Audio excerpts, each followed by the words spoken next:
welcome to my channel. My name is Ekemini. I'm always glad to know that you're there keeping me company.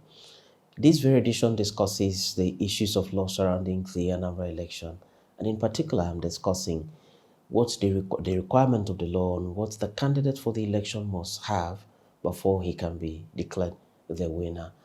I understand there are about 5 candidates in the election. Expectedly, only one of them can be declared the winner of the election at the end of the day. And the question is, what is this requirement that must be met as contained in the Constitution before one of the candidates can be declared as the winner of the election?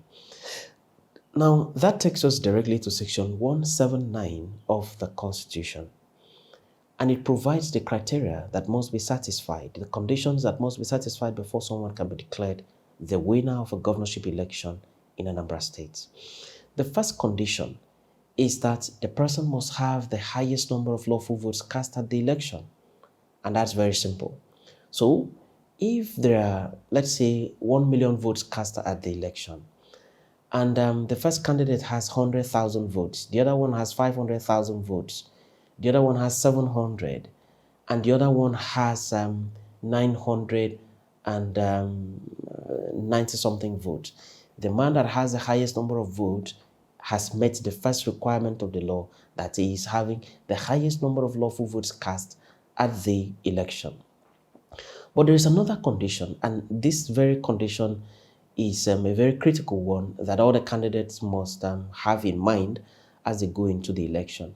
And I'd like to read it directly so that you can see the language of the Constitution on this. Section 179, sub 1, sub B of the Constitution. It says that the candidate must have not less than 1/4 of the votes cast at the election in each of at least 2/3 of all the local government areas in the states. Now, you see clearly there that the governor is not expected to be a local champion, permits the use of that phrase. He's not expected to just win in his local government area or in his senatorial district. He is expected to win in majority of the local government areas in the states before he can rightly be declared as the winner of the election. So that is why the Constitution is talking about 2/3 of all the local governments in the state. And the question now is, how many local governments are there in Anambra State? There are 21 local government areas in Anambra State. And for the governor to meet these requirements, the candidate to meet these requirements to be declared the governor of that state, the candidate must have evidence to show that he has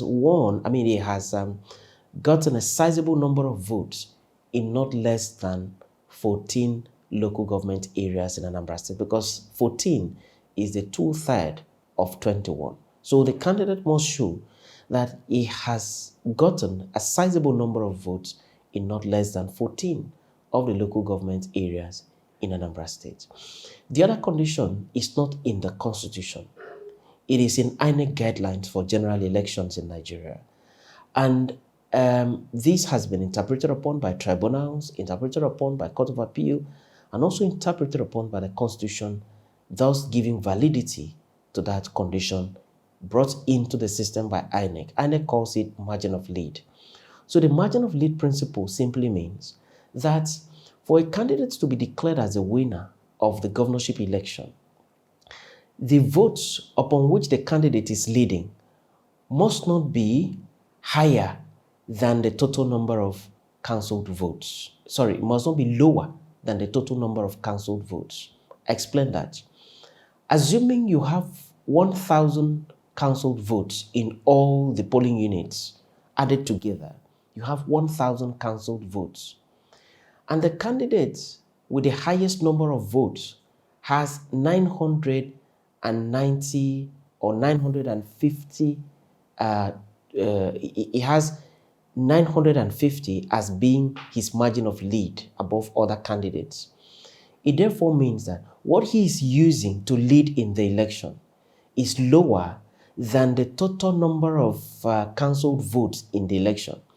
In that case, INEC is mandated by its guidelines to suspend the announcement of the winner of that election until a rerun is done in those areas where votes were cancelled to be able to have a clear winner from that election.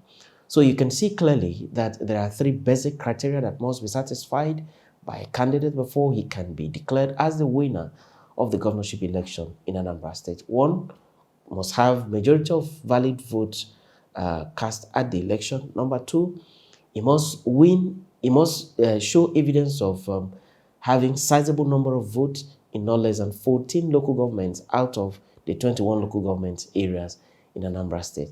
He must also satisfy the margin of lead principle. These are the conditions. I wish all the candidates well in the Anambra election as they file out, to cast their votes. I also wish that the people's governor, the people's choice, will emerge as the governor of Anambra State. Thank you very much for watching. Remember to subscribe. I remain your host, Ekeminudim. I'm a legal practitioner, and I'm always glad to discuss issues of law with you. Remain blessed.